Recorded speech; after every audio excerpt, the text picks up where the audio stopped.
Tole eegalteemi. Tole daawwattoota Oromiyaa News Network.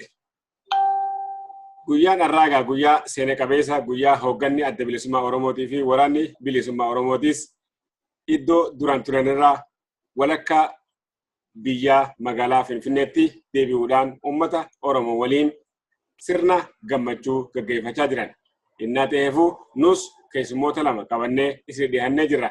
Keessummoonni keenya maqaa isin barsiisuudhaan kan isin waliin turru ta'a. Hamma dhuma qophii keenyaa tursiin keessan nu waliin haa ta'u isiniin jechaadha. Meegaa keessummoota keenya maqaa keessan ifi ga'ee hojii keessanii daawwattoota keenyaaf if hima achumaan gaaffiif deebii keenyatti kan seennu ta'a.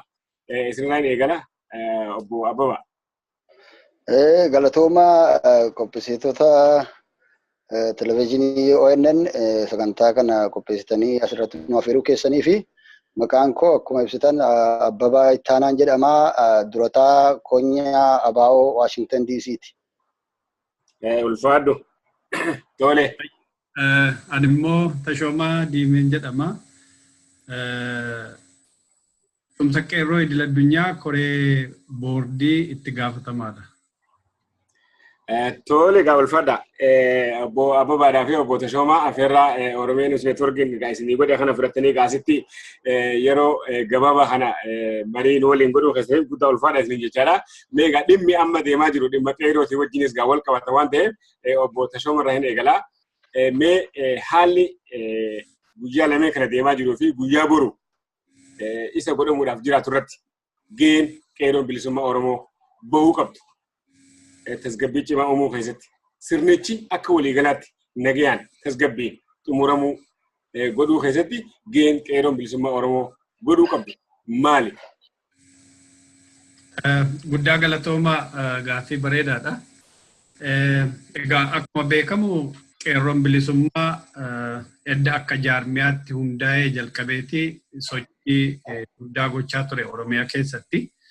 Warraaqsa qeerroon bilisummaa godheeni jijjiiramni amma mootummaa biyya sanaa keessatti argame kuni dhufe.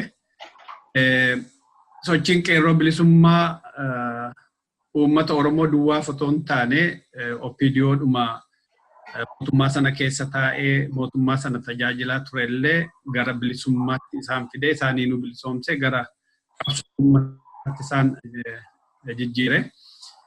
Qeerroon bilisummaa egaa gaafuma hundaa'uu jalqabe dokumentiin jira.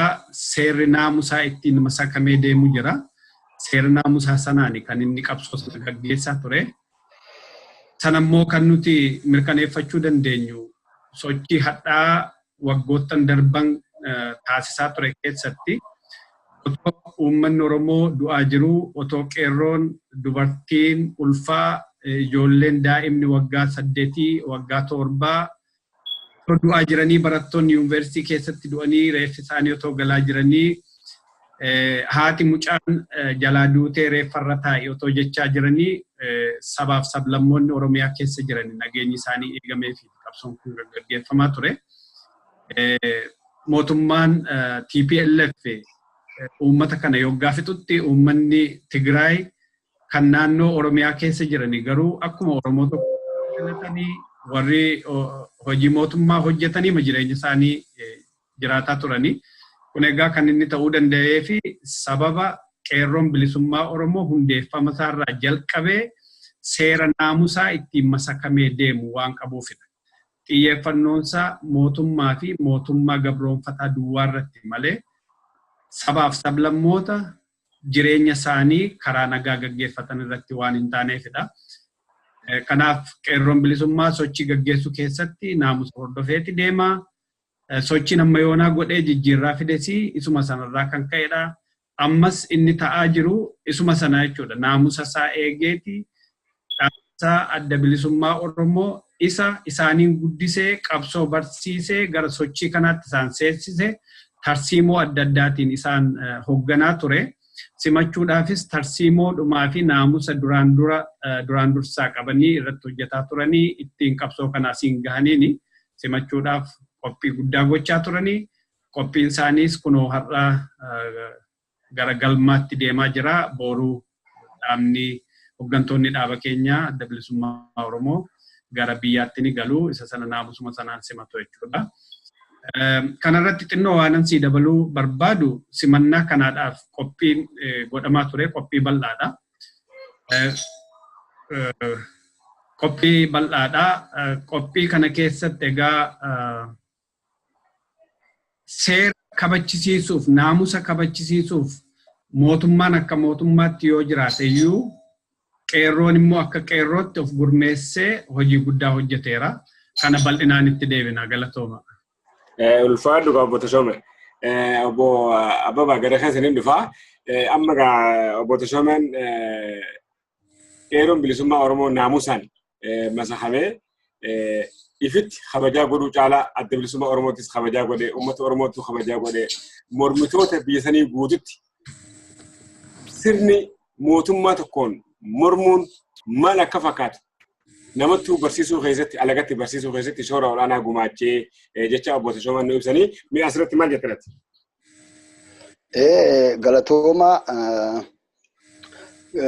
bu'uurumti qeerroo bilisummaa Oromoo bu'uura kaayyoo addi bilisummaa Oromootiin bu'uureffame isumarraati ka'umsii fi hundeeffamii sochiin isaanii jechaadha.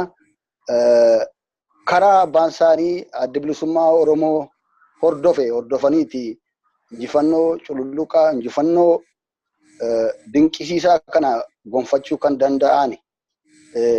Kanumaan kan ka'e allarlee guyyaa har'aallee dhiigi ilmaan Oromoo dhiigi qeerroo Oromoo haala gaddisiisaadhaan gannammaa osoo jiru lubbuun garmalee darbaa otuu jiru kana hundumaa danda'uudhaan seeratti masakaman sanaan kaayyootti masakaman sanaan gaaffii bu'uuraa gaaffii addi bilisummaa Oromoof ummati Oromoo qabatanii hagammaa karaa dheeraa fi bu'aa bayii hedduu keessa darbanii deemaa jiran bakkaan ga'uudhaaf ammas lubbuu isaanii kaffalanii kanumatti illee utuu boodatti hin deebiin sagantaa dhaabi isaanii abbaan isaanii adda bilisummaa Oromoo fi hooggansi olaanaa hayyuduree adda bilisummaa Oromoo biyyatti galan kana fiixa baasuudhaaf naamusuma sanaan qabamanii deemuun isaanii mallattoo cimina qabsoo Oromoo qabsaa'ota Oromoo kanarratti immoo mallattoo ijoolleen qabsoo kana keessatti dhalatanii guddatan faana abbaa isaanii bu'uu isaanii agarsiisuu kan mirkaneessedha. Ituma du'aniitu nagaaf labsu tokkummaaf nageenya waliin jireenya sabootaaf sablammoota lafa keenya irra jiran Finfinnee keessa jiraniif illee labsuu turanii jechaadha. Kuni kan agarsiisu qeerroon bilisummaa Oromoo hagam hundee jabaa irratti hundaa'ee naamusa seeraaf heera dhaabaa sirriitti fudhatee ittiin masakamee deemaa akka ture kan ifatti agarsiisudha. Kun baay'ee uummata keenyas uummattoota biyya sanaallee boonsuu kan qabuuf abdii guddaallee kan itti horuu qabudha gara fuulduraatti dheennu qaamana. Ulfaadhu obbo Tashome. Amma waraanni bilisummaa Oromoo guyyaa har'aan tanaa biyya Eritiriyaa irraa naannoo Tigraay seenee achitti akka gaariitti naannoo Tigraayitti osoo rakkoon nageenyaa takka isa mudatiin naannoo sana keessa tarkaanfatee gara guyyaa boruu Maqaleetti ni simatamaa jaameetti eegamaa jira. Kun egaa sochii qeerroon bilisummaa Oromoo waraanni bilisummaa Oromoo akkuma waliigalaatti fincila uummanni Oromoo fincila nagayaa gaggeessan kuni sabaa fi sablammoota biyyattiifuu nagaya waaraa uumuunsaa bu'aa har'aan tana waraanni bilisummaa Oromoo fi warri TPLF duraan walitti diina turan nagayaan wal keessa ittiin dabran carraa akkasii mijjeessee jira. Meegaa sabaa fi sablammoota biyya jiraniif carraa akkanaatti fayyadamanii isaanoo maal godhuutu irraa eegama jettee dhaamtanii akka itti gaafatamaa sabboorti qeerroo biyya alaa.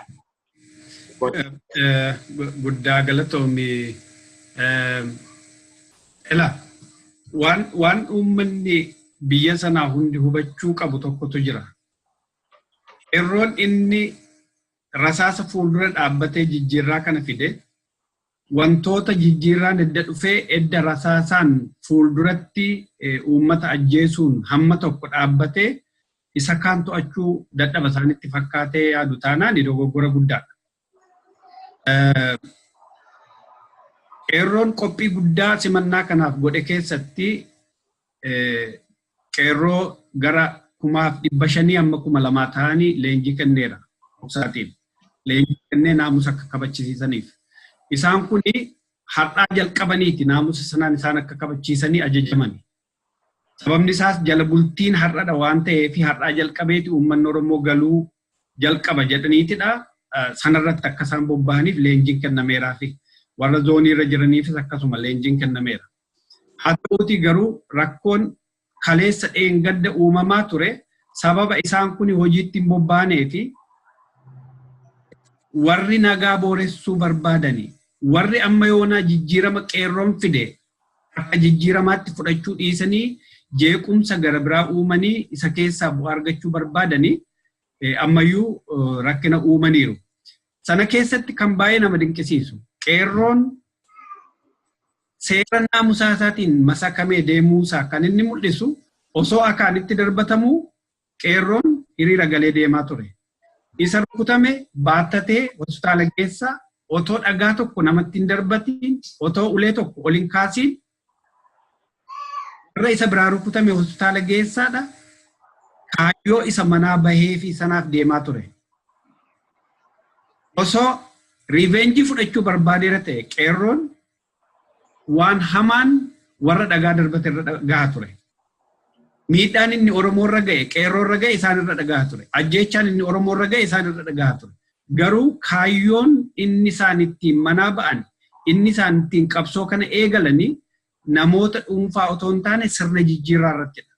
Sirni sun immoo hamma tokko jijjiiramaa jira waan ta'eef isa sana galma geessisnaadha kan isaan ittiin socho'an. Kanaaf inni qeerroon socho'aa ture humni qeerroon qabu gaafa barbaade yeroo barbaadetti ka'ee waa gochuu akka inni danda'u humni hubate immoo iyyuu harka laateera. Mootummaan naannoo Tigraayis ta'ee naannoo Amaaraas ta'ee naannoo Kibbaas ta'ee bakka hundumaatti warri jiran humni qeerroon qabu ifatti baraniiru. Isa kanarratti hundaa'aniiti isaanis jijjiiramni dhufe kuni jijjiirama bu'uuraatti fida. Yoo nuti duubatti deebisuu dandeenya barbaannellee kan deebi'u miti waan ta'eef jijjiirama kana keessa seennee jijjiirama kana keessatti fayyadamuu qabna jedhaniiti malee adda bilisummaa Oromootti waraana labsee kan akka biyyaatii ba'ee qawwee baatu kan godhe TPLF. Har'a loltuu adda bilisummaa Oromoo isuma inni qawwee baatee waraanaa ture san. Bakka nagaan biyyatti deebite jedhee simannaa godhee fi laaqana afeeruu ciree afeeruuni jijjiirama qeerroon fide kuni humna qaba. Humni kun immoo jijjiirama kana keessa galee ani jijjiirama kana deeggaru taanaan humni kun booru anaafis rakkina qaba jedhanii waan amananiif. Kanaaf qeerroon ammayyuu wanta gochuu barbaade kaayyoo qaba. Kan baay'ee sin ajaa'ibu waan tokkoon sii dabala. Siidaa Minilikiin diiga qeerroon jedhaniiti poolisiin itti naanna'ee eegaa ture yoo argitaniittu ta'e. Immediately qeerroon dhaqee dhuunfatee itti naanna'ee siidaa sana garuu hin jigsine jigsuu danda'a ture dhuunfateera tootaalii. Siidaa sana diiguu miti kaayyoon qeerroo kaayyoon bu'uura isaa siidaa sana diiguu miti. Jijjiirama bu'uuraa fiduudha. Itti argisiise kana miti kaayyoon keenya kunoo keenya keessa jira garuu kana miti kaayyoon keenya jedhee. Kanaaf ammayyuu jijjiiramni dhufaa jiru kuni sabaaf sablammootaafis waan bu'uura ta'e waan ta'eef warri akka kashlabboonni mandara keessaa bahanii dhagaa darbatanii jeequmsa uumaa jiranii otoo harka isaanii sassaabbatanii baay'ee gaariidha. Wanti deemaa jiru wanta biyya sanaaf jijjiirama bu'uuraa fidudha. Wanta Oromoof immoo bilisummaasaa fi abbaa biyyummaasaa mirkaneessudha waan ta'eef qeerroon kanarratti nama tokkoyyuu rakkina irra buusuuf nama tokko irrattuu balaa geessisuudhaaf kaayyoo hin qabu kan ammoo hojiitiin itti argisiiseera. Waan ta'eef isaan egaa akkuma jijjiirraa nuti finne kanatti fayyadamuu barbaadanii loltuu keenya simatanii nagaan gara Oromiyaatti akka galu gochuuf fedha qabaatanii afeeranii nuu dabarsuun isaanii dirqamuma namoomaa isaan irra jirudha jedhee yaada. ulfaadhugaa nulleen isaanillee galata qabanii jenna. Maaliif namni halee wal lolu arra deebi'ee wal araaramuudhaatu jiraata.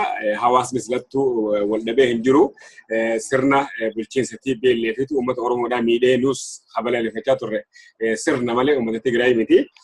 Obbo Ababa.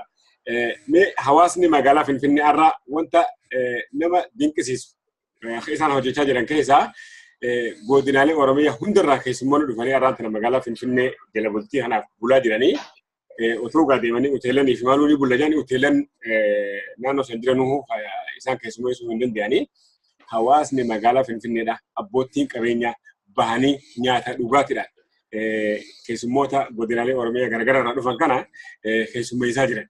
Mee gocha akkanaa hegeree akkam tilmaama? Obbo Ababa. Ulfaadhaa dhuguma abbaan qabeenyaa adda addaa Finfinnee keessa jiranii qeerroowwanii fi uummata keenya godinaalee adda addaati kallattii arfaniin magaalaa guddoo Finfinnee galaa jiraniif deeggarsaa fi gargaarsa isaan godhaa jiranii baay'ee kan namatti tolu kan hamilee namaa kaasuu qabsoon qeerroo bilisummaa Oromoon gaggeeffamu qabsoon adda bilisummaa Oromoon durfamu kun hagam amantaa uummataa amantaa hawaasaa naannoo adda addaa galee akka jiru kan mul'isudha. Kun kan caalaatti jabina namaa kennu rakkina keessattillee miidhama keessattillee abbootiin qabeenyaa Oromoos ta'an kanneen biroo Oromoo kan hin taanes qabsoon kun sadarkaa murteessaa irra ga'uusaa sirriitti jala muranii hubachuu isaaniiti kan agarsiisu.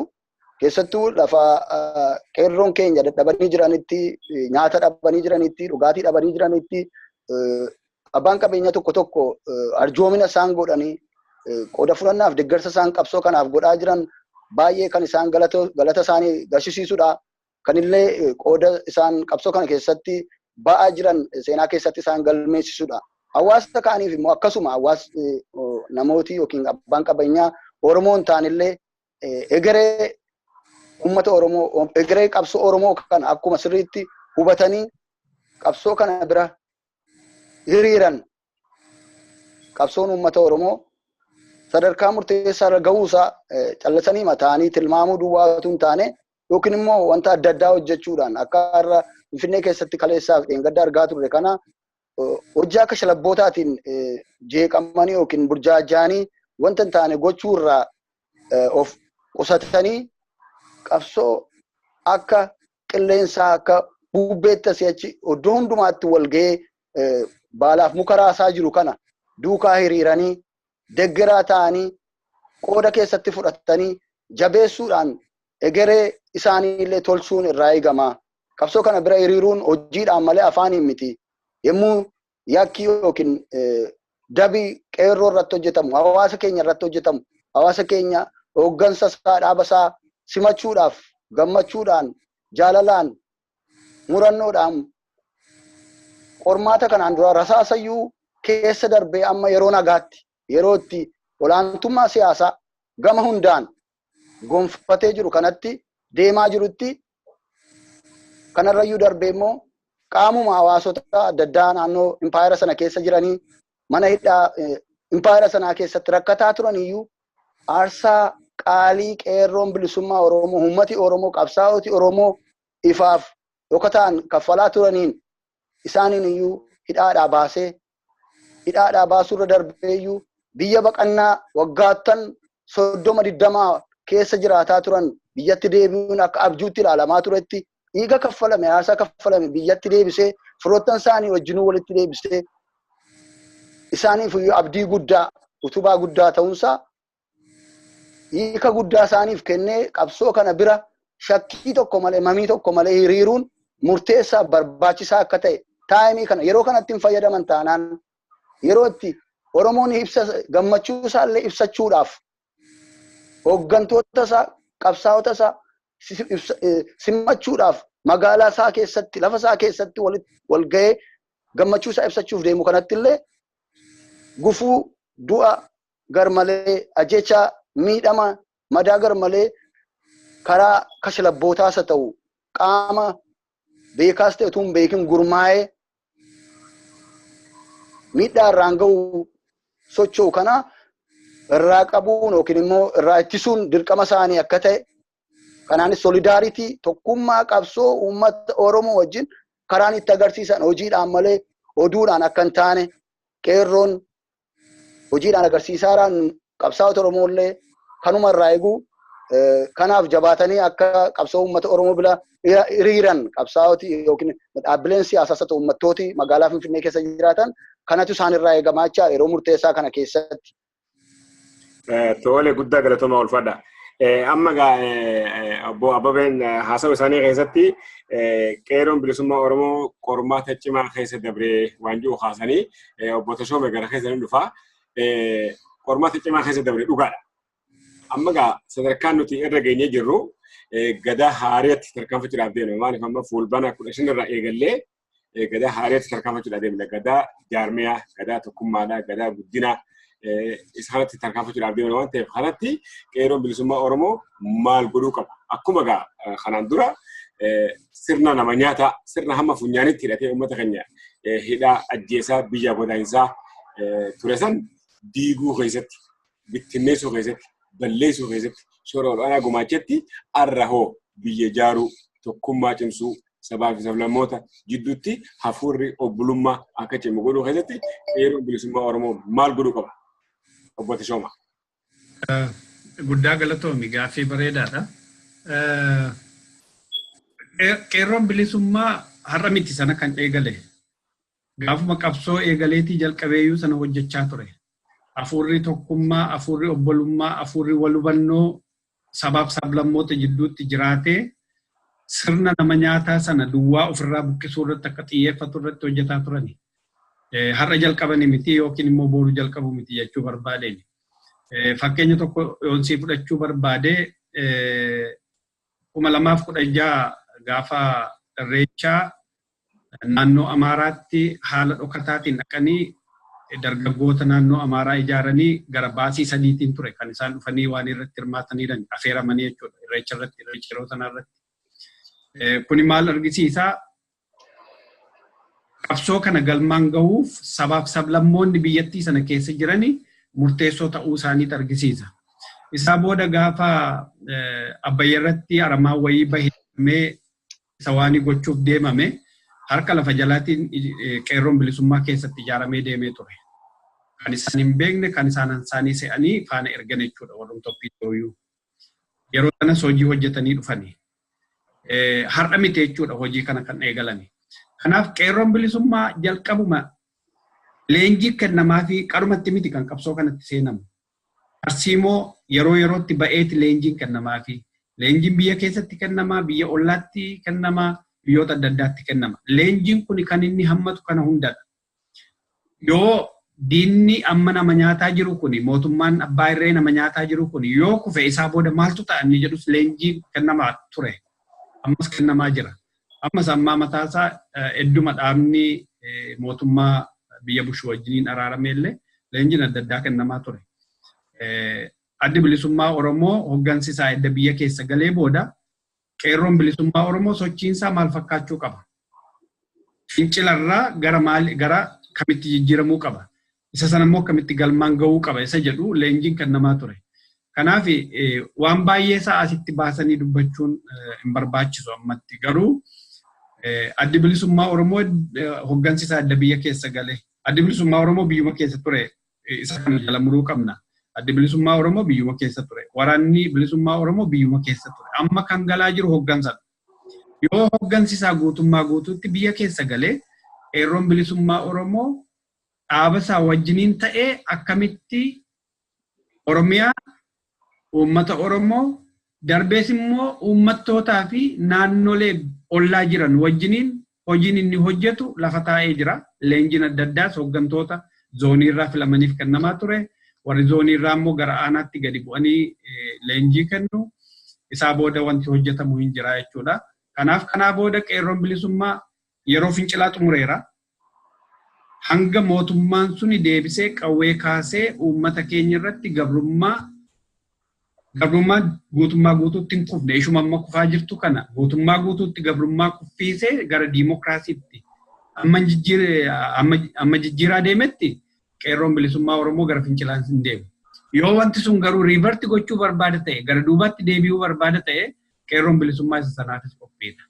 Kanaaf yoo gara nagaatti deemameeti karaa diimokiraataa ta'een biyyi suni deemaa jirti yoo ta'e qeerroon bilisummaa Oromoo guddina irratti, misooma irratti, barumsa irratti, haala adda addaa irratti hojiidhaa fi leenjiin adda addaa kennamaa ture, kennamaa jira jechuu barbaadan. Ulfaadhu bu'aa baba. Inni amma diiyaasporaa jennuun kuni haa xiqqaatu haa guddatu qabsoo bilisummaa Oromoo waggaa 27 guutuu tinnisuu keessatti kunuunsuu keessatti waraanni bilisummaa Oromoo akka jiraatu akka qabsaa'u akka diinaa wajjin mormii isaa cimsu godhuu keessatti diiyaasporaan shoorri isaan gumaachan hedduu guddaan. Mee amma gaa sadarkaa itti aanu kanatti warri diiyaasporaa ala jiru kun maal godhuu qaban? Dubartoonni, shamarran, dargaggeessi maal godhuu qaban itti nidhaan? Ayyee galatooma dhuguma amma akka ibsitanitti qabsoon bilisummaa Oromoo qooda fudhannaa qaamolee hawaasa Oromoo adda addaa kan dubartootaa, kan ga'eessotaa, kan ogeessotaa caalee konyaalee adda bilisummaa Oromoo jalatti ijaaraman hundumaatiin deeggaramee utubameeti sadarkaa kanarra ga'uu kan danda'e. Keessattuu akka fakkeenyaatti konyaa Washington DC fudhachuu nan danda'a. Sabboontoti ilmaan Oromoo biyya naannoo Washington DC jiraatanii akka fakkeenyaatti waan fudhadhee gumaacha isaan dhaaba isaanii adda bilisummaa Oromootiif waraana isaanii waraana bilisummaa Oromootiif waggoottan hedduudhaaf walitti aansanii raawwataniin waraanni keenya harki caalaan haala ammayyaa ta'een baay'inaan hayinaadhaan baay'achuudhaan akka leenjifamu qooda guddaa ba'aa turan. Kanumaanis kan ka'e konyaan kun konyaa kana jechuun hawaasa keenya, deeggartoota keenya, miseensota keenya, sabboontota ilmaan Oromoo naannoo yookiin immoo isteeta Washington DC fi naannoo isaa jiraatan DMV jiraatanii badhaasa argatanillee turan bara achaanu kan jechaadha bara darbe woboo piroojeektii woboo hidhachiisuu kan jedhu irratti addunyaa irratti tokkoffaa ba'anii jechaadha. Kun kan nu agarsiisu yeroo fincilaa yemmuu mormii yeroo qabsoon humna weeraraa ofirraa ittisuurra turetti gumaachi isaanii deeggarsi isaanii hammam akka murteessaa akka ta'e hammam akka inni gargaaraa ture hammam dirreetti ba'ee hidhachiisaa akka ture kan agarsiisudha. Amma immoo qabsoon keenya boqonnaa haaraatti jijjiiramaa jira. Ce'aa jira. Sadarkaa ce'umsaatti jira. Bara 91 mootummaa ce'umsaatti ture. Amma mootummaatu jira. Haa ta'u malee siyaasaan olaantummaa argateera uummatni Oromoo qabsoon Oromoo.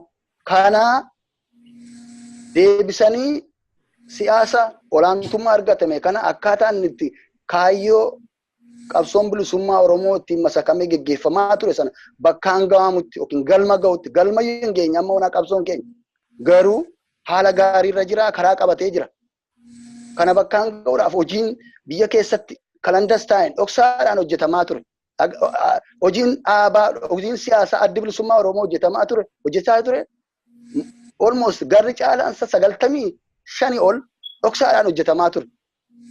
Adda bilisummaa Oromoo kan itti deemuuf hojii dhoksaadhaan hojjetamaa ture san caasaa dhoksaadhaan lafa jala socho'amee miidhaa diinaa, hidhaa diinaa, ajjeechaa diinaa, torcharii diinaa irraa qabsaa'otaaf sabboontota daballoota qaama hawaasa Oromoo qabsoo kana keessatti haala adda addaatiin qooda fudhataa turan gaagama irraa hambisuudhaaf dhoksaadhaan sosocho'aa ture gara ifatti baasuudhaaf amma isteepiin amma jiru kun feeziin amma jiru kun jechaadha. Gara boqonnaa haaraatti yemmuu seennu warreen lafa jala dhokatanii turan kanatu ala ba'aa jechaadha. Caasaan adda bilisummaa Oromoo lafa keessatti sosocho'aa ture sun gara olitti bahee lafa qabatu yemmuu lafa olootu deemuu risoorsii barbaadaa jechaadha moora. Wanti innoodhaan hojjetamaa ture sun amma gara bal'inaan hawaasa keessatti bahu caasaa diriirfamu caalaatti bal'atee diriirsu waajjira banuu kaayyoof sagantaa adda bilisummaa Oromoo hawaasa uummata keenyatti caalaatti barsiisu karoora isaa barsiisu Akkasumas immoo dambii isaa akkaataatti qabsaa'uuf masakamaa turan akkaataatti qabsoon geggeeffamaa ture hawaasa keenyatti caalaatti barsiisnee sosso'uun yeroo itti barbaachisu irra deemaa jirra jechaadha. Kanaaf immoo risoorsii guddaatu barbaachisuuf deemaa jira. Kana keessatti qooda fudhannaan hawaasa keenya qooda fudhannaan Oromoota sabboontota Oromoo diyaaspooraa kanaan dura amma ta'etti murtaa'ee ture gara bal'achuutti deemuu qaba. Hawaasi keenya biyya alaa jiru kuni Oromoon biyya keessaa qabsoon biyya keessaa gara inni itti deemaa jiru kana hundumtu argaa jira.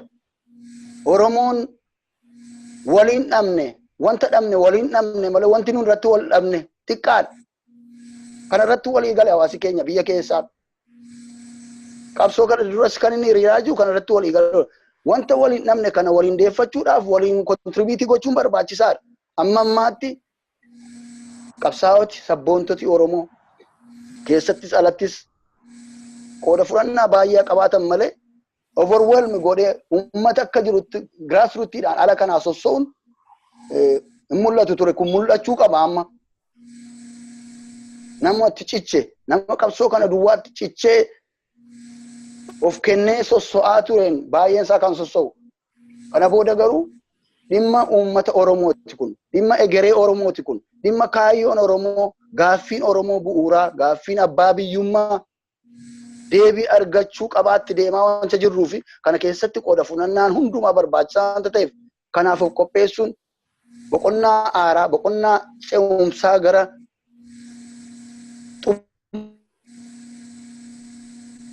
hundumtuu isa kaleessaaf dhiisee seenaafis dhiisee waliigalteedhaan tokkummaadhaan gara qabsoo keenya jabeessuutti humneessuutti mooru gara fuulduraatti baay'ee furgugga'ee yeroon kanaan dura nutti fudhate mataan isaa nu gaabbisiise wanta nurraa eegamu sabboontota irraa eegamu hawaasa keenya hundumaa gosa hundumaa irraa eegamu baachuudhaaf akka qophaa'an asumaan illee dhaamsa dhaammannaa yeroon isaa yeroo itti wal taanee mana keenya qulqulleeffannee gara kaayyoo keenyaatti deemuu qabnudha jedheen yaada. Ulfaadhu. Tole egaa obbo Tashoome.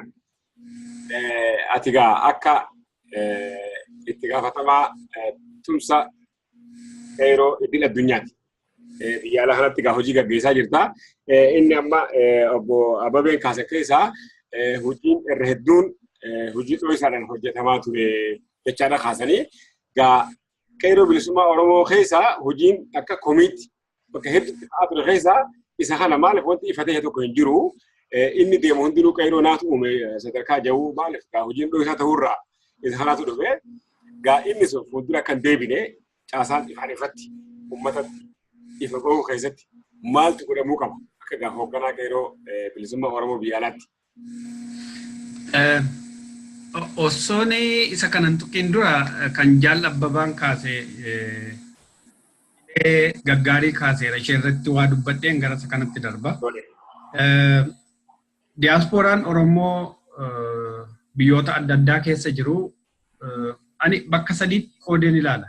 Yeroo dhiyoon dhufe biyya kana dhiyoon ammallee dhiyoon jedhu gaa xiqqoo ture waggaa 4 walakkaa fixe. Edda dhufeetti waan dubbadhe tokko jira. Diyaaspooraan Oromoo bakka sadiittiin qoodee argani. Tokko deeggartoota qabsootu jiru. Deeggartoota qabsoo hooggansiin jedhu deeggartoota qabsoo adda bilisummaa Oromootiin gaggeeffamu duwwaa jechaa koomiti. Qabsoon bifa kamiinuu haa gaggeessamu, qaama kamiinuu haa gaggeeffamu, qaama qabsoo gaggeessa jedhee Oromoof dhaabadheen qabsoo gaggeessa jedhee bira kan dhaabate hundumtuu deeggartoota qabsooti. Gamtokkoon isaan kuni jiru. Inni gara biraa ekstiriimii gara biraa jiru immoo iyyuu burjaajessitoota qabsootu mul'ataa ture. Qabsooma deemaa jiru qaama kamiinuu adeemu. Adda bilisummaa Oromootiin adeemu, warra KFO'tiin adeemu, warra OPDO'tiin adeemu, whatever. Oromoof nan dhaabbadhe jedhee isa deemu sana akka qabsoo hin taanetti, akka diiggaa ta'etti, akka ajjeechaa ta'etti, akka balleessaa ta'etti warra uummata biyya alaa kana burjaajessaa turetu jiru. Hangi isaanii xiqqaadha. Namoonni muraasni immoo gidduu gala jiru. Confused kan ta'ani. Qabsoo gaggeeffamaa jiru yoggaa ilaalanii qabsoon jira isaanitti fakkaata. Yoggaa warra burjaajessu dhagahan immoo qabsoo sana kan gaggeessu abbaansaa wal jalaa dhaha namoonni akkasiis muraasni turan. Warra kana sadanidha. Amma garuu kun hundumtuu calaleera. Qabsoon biyya keessatti galeera. Abbaa fedhee naa gaggeeffamu. Abbaan qabsoo kanatti irra caalummaatti handheenyuuti sadus ifa ba'aa dhufeera. Qabsoo kana guutummaa guutuutti dhibbatti adda bilisummaa Oromootu gaggeesse. Ani akka deeggaraa tokkootti akka miseensa tokkootti guutummaa guutuutti adda bilisummaa Oromoo qofaatu gaggeesse. Jenna taanaan dogoggora. Dhaaba siyaasaa ta'ee kan qabsoo kana keessatti gumaacha kaffaleeru jira. Ijaaramee jechuudha. Fakkeenyaaf KFO'n jira. Warri dhuunfaatiinis immoo otoo jaarmiyaa keessan seeniin dhuunfaatiinis kontribiishinii guddaa kan kaffalaniiran jiru. Warri kun hundumtuu galata guddaa qabu. Amma garuu inni kun hundumtuu hafee diyaaspooraan gara tokkotti dhufuu qaba. Qabsoon biyya keessatti galeera. Qabsoon biyya keessatti gaggeeffamu OPDO dabalatee adda bilisummaa Oromoo dabalatee KFO dabalatee warri kaan walitti dhufaa jiru. Warri walitti dhufne immoo akka jiranitti ta'anii qabsoo uummata Oromoof gaggeessu taanaani warra amananitti bukkee taa'uun hin jiru amma. Gama teessee qabsoo laaluun hin jiru. Qabsoo abbaa amante sana dhaaba amante sanatti qabsoo deemaa jiru galma geessisuuf diyaaspooraan Oromoo tokko tokkoonsaa gumaacha gochuun barbaachisaadha. Yerootti harka wal qabannee lakki ati deeggaraa OPDO'ti lakki ati KFO'dha lakki ati ABO'dha lakki ati yeroo quba walitti qabnu miti. Keessumaati inni waggoota muraasa deemaa ture dhiisnee ishuma guyyaa sadiitti Finfinnee keessatti taate yoo arge uummanni Oromoo uummata warri diyaasporaa jechuudha warra sana miti. Gaafa gullalleetti jeequmsi xinnoon tokko dhalattu konkolaataa torbatu buraayyuutii ka'e qeerroon. Konkolaataa torba tasaabii tokkoo fi enitiree jaatu ka'e. Isayyuu walanqatee. Inni karaa sabbataa konkolaataa deemuutiin fe'amee dhufe too magaala sana galeera ta'e magaalli suni magaalan taatu ture. Kuni maa inni tuqame seeraa ala anatti tuqame isa jedhutu warra biyya keessaatti dhufe jechuudha. Inni sun nu birattis ta'uu qaba jedhee amana. Inni gara biraa gaaffii kee qeerroon dhoksaatti waan hundaa'ee fi abbaan qeerroo adda bahee mul'achuu dhabuutiin abbaan qeerroo anadha kan jedhu baay'ate. Inni kun akkasumatti itti fufamoo ifa bahaa deemaa isa jedhee fi qeerroon kan inni dhoksaatti hundaa'ee fi qaba. By the way, qeerroon har'uma jedhee har'a hundaa'e miti. November 9, 2005 gaafa hayyuu duree waamicha fincila diddaa gabrummaa godhee jalqabeeti qeerroon of ijaaraa dhufee 2011 waggaa jaha booda 2011 akka jaarmiyaatti harka lafa jalaatiin kan inni hundaa'e. Sababa harka lafaatiin an inni hundaa'ee fi sababa mataasaa qaba. Warri ifatti filannoo boordii biyyoolessaa sanatti galmaa'ee ifatti sochoona jedhe bu'aa maalii argate rakkinni irra ga'ee immoo maadha jedhu xiinxala waggaa dheeraatti godhe. Karaa hidhannootiin yoo ta'e isa jedhu xiinxala baay'eetti godhee karaa hidhannootiin kan gaggeessaa jiru isaaniinuu kan bu'uuresse ni jira waan ta'eef gama sanaan innumti sun akka deemu ta'e.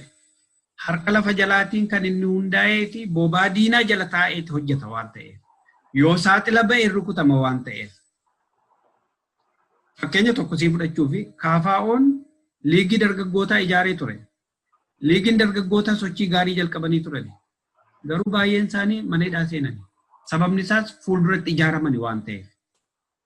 Qeerroon bilisummaa otoo caasaan isaa hin gaafatamin kan inni waggoota amma kanaa ture sababa harka lafa jalaatiin ijaarameefidha.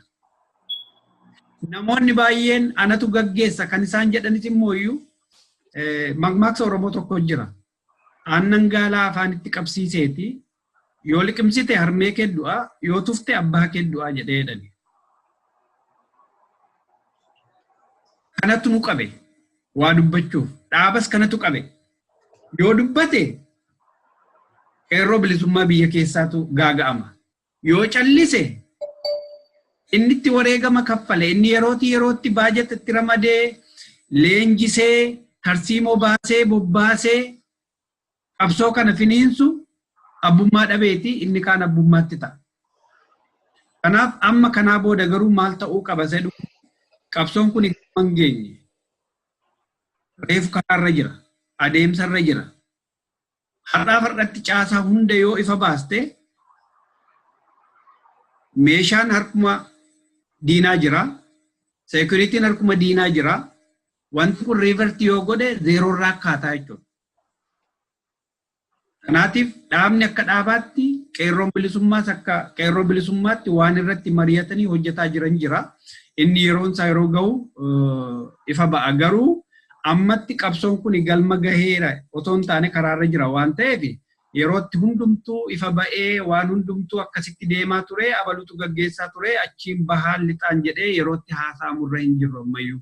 Qabsoon keenyi qabsoo karaa qabateerudha garuu galmasaa kan hin geenyedha waan ta'eef ammatti akkasumatti otoo hubatame jechuu barbaadeen. Ulfaadhu ibsa bal'aa nu laattanii obbo Tashoomee Abbaba gara keessaniin dhufaa amma gara maayyii deemaa jirra waan ta'eef dhaamsi konyaalee kutaalee adda bilisummaa Oromoo ala kana jiraniif qabdu akkasuma jaarmeelee siyaasaa Oromoodhaa biyya keessa jiraniif qabdu tokkummaa cimsuu keessatti har'a yeroo tokkummaadhaati tokkummaadhaanii bu'aalee hamma amma argaman kana tokkummaadhaan arganne waan ta'eef jaarmeelee siyaasaa tokkoomuun barbaachisaa jechuu irratti dhaamsi dabarsitee yoo jiraate hiriidhaan siif kenna isaan fudhadhu. Ulfaadhu gara dhaamsa kootiitti hin deemin waan jaal Tashoomaan dhumatti kaase kanan xinnoo ishee tuquu barbaade. Waa'ee abbummaa qeerroo bilisummaa Oromoo kana akkuma ammaa jaal Tashoomaan kaase sochiin qeerroo bu'uuratti qabsooma uummata Oromoo barrootan dheeraaf jaarraa dheeraadhaaf gaggeeffamaa ture irraatti kan inni maddu. Kana keessatti qooda qabsaa'ota keenya hangafoota kana keessatti raawwataa turan bu'uura qeerrootiif maal akka ta'e hundumtuu qabsaa'otii seenaan qabsoo Oromoo sirriitti galmeessee qaba. Haa ta'u malee akkuma amma ibsame ka'umsi akka ammayyaatti qeerroon akka ijaaramuuf ta'e labsii bara 2005 adda bilisummaa Oromoo fincilaa diddaa gabrummaa labseen kana keessatti kallattiidhaan nama qooda fudhate keessaan personaalii wannoo of dhaadessuutu hin taane nama tokko hojjetaan ture. Akkaataatti qabsoon kun yeroo sana gaggeeffamaa ture akka amma har'a ifatti ba'amee aarsaan guddaan kaffalamee carraan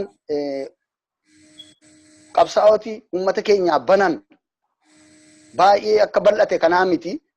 Akkas dura ibsee harka lafa jalaatiin dhoksaadhaan caasaaf man'ee kalandastaayin ijaarameen kana kan ijaare caasaa adda bilisummaa Oromooti. Isa keessatti masakamee sochii hama sochii riskii guddaa qabu fudhatamaa tureeni kan gara ijaarsa qeerroo bilisummaa itti darbuun kan danda'ame. Kanaaf sochiin isaa akkuma amma kanaan dura ownership dhimma abbummaa otoo hin taane dhugaan bahuun barbaachisaadha.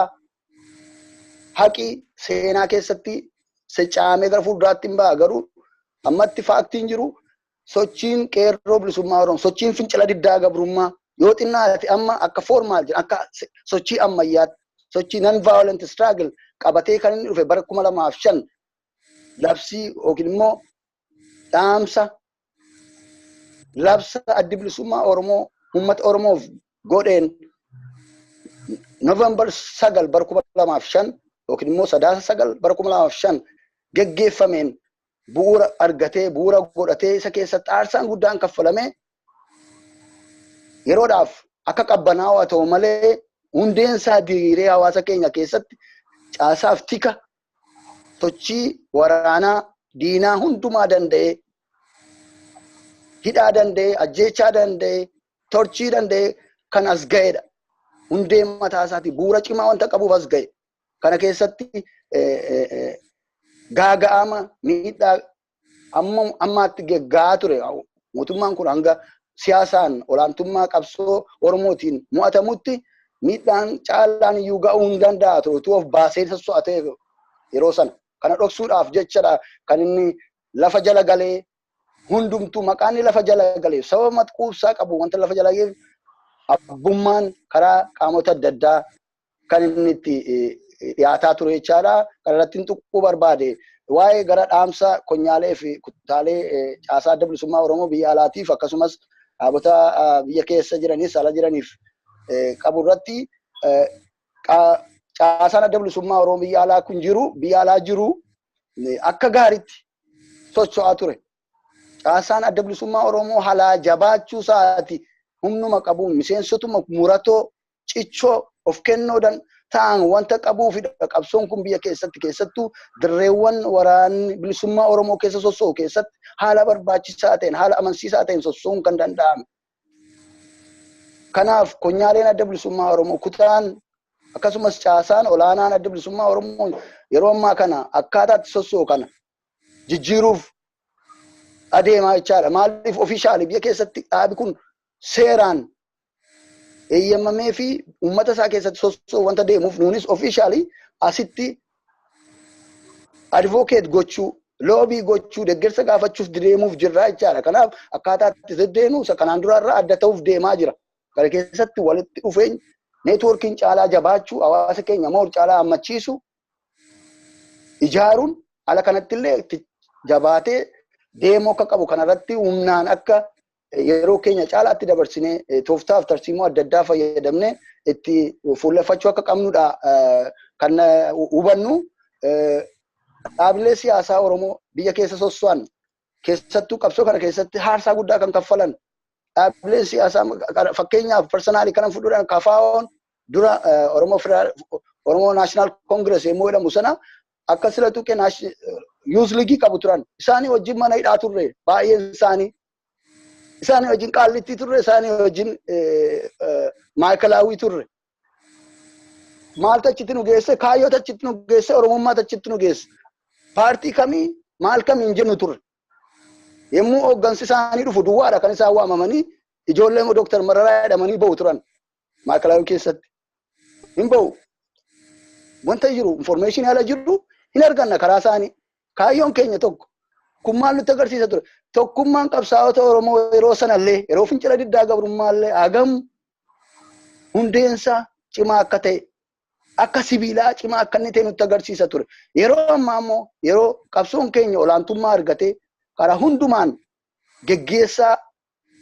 akka geggeessaatti fudhatamaa jiru kanatti shoorri qabsaa'ota Oromoo shoorri dhaabbilee siyaasaa Oromoo ammam guddaa akka ta'e hubachuu barbaachisa. Qabsoo kana akka barbaachisutti kaayyoo ganama ba'aameef kaayyoo abbaa biyyummaa kaayyoo hiree ofii murteeffachuu kana galmaan ga'uudhaaf qaawwi kanaan dura turan jaalatame jibbame cufamuu qaba. Kanimmoo kan jibbame humnaan utuu hin taane walii galteedhaan garaagarummaa kanaan dura turan dhiphisuudhaan maal akkaataatti qabsoon keenya biyya keessaa sossoomaa jiru akkaataatti qeerroon sosso'aa jiru akkaataatti hawaasi keenya sossoo'ee tokkichumaan within a second akkaataan inni kaabaasa kibbaatiif inni ba'aasa dhiyaatiif dirmataa jiru kanarraa barnoota guddaa argachuun yeroon isaa amma. Yeroon itti galmi keenya maanni kaayyoon itti ammammaatti paartii kam keessallee jiraatu maqaama tokkoon sababa Oromoo taane duwwaadhaan kan nuun aarsaa kaffalaa turre ammas kaffalaa jirru. Dhaabilee siyaasaa keessa jira adda addaa jiraachuun keenya nu hambisuu hin dandeenye. Eenyu hambisuu hin dandeenye. Hundumtuu dabaree aarsaa kaffalaa ture. Kun maal agarsiisa? Hireen keenya egereen keenya tokko ta'uusaa. Wanti nuun irratti wal dhabne xiqqaa. Wanti nuun dhabnee jirru garuu Oromiyaadha. Oromiyaa dhabnee jirra. Eenyummaa keenya dhabnee jirra. Eenyummaa keenya deeffachuudhaaf karaan nu hafte xiqqoo wanta taateef gabaabduu wanta taate ishee cufuudhaaf tokkummaan murteessaadha. Tokkummaan qabsaa'ota Oromoo immoo tokkummaa uummata Oromootiif baay'ee barbaachisaadha. Qabsoo kana gara barbaachisutti sagalee tokkoon gara tokkotti luuccessuudhaaf qabsaa'oti wal ta'uun al tokko akka haal dureetti ilaalama. Kanaaf qabsaa'ota Oromoo alattis ta'e keessatti akka kanaan dura kondiishinii adda addaa kaa'uudhaan wal dhabdee yookiin immoo olola gara biraa adda addaa walitti odeessuun isaa yeroon isaa amma dhumachuu qaba, darbuu qaba. gaaffii keenya gaaffii ittiin hundumtuu manaa bahe sana deeffachuudhaaf bu'uura amma lafa taa'aa jiru kanarratti hundumtuu walitti dhufee waliin ta'ee gaaffii uummata Oromoo fedhii uummata Oromoo guutuudhaaf akka waliin qabsaa'u dhaamsa keenya dhaammannaa jechaadha. Akka konyaatti illee akka caasaa adda bilisummaatti illee gara Oromaatti dhaamsa gabaabduullee uummata keenyaaf dabarsuu nan barbaada.